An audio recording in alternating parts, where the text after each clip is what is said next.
ginagawa mo dyan sa labas? Ginawa yung debit ko, hindi ko naman nadakot yung utin niya. Dapat dinakot mo.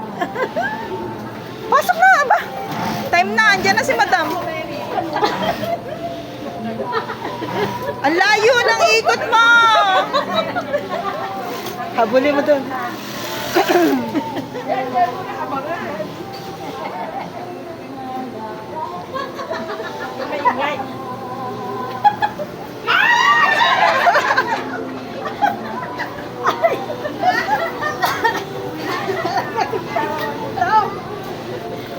Naghabulan na po, naghabulan na. Nasaan na? Nasaan na yung ano?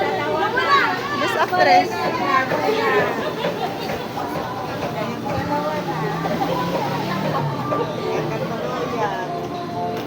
Pag kayo nagkatuluyan dalawa.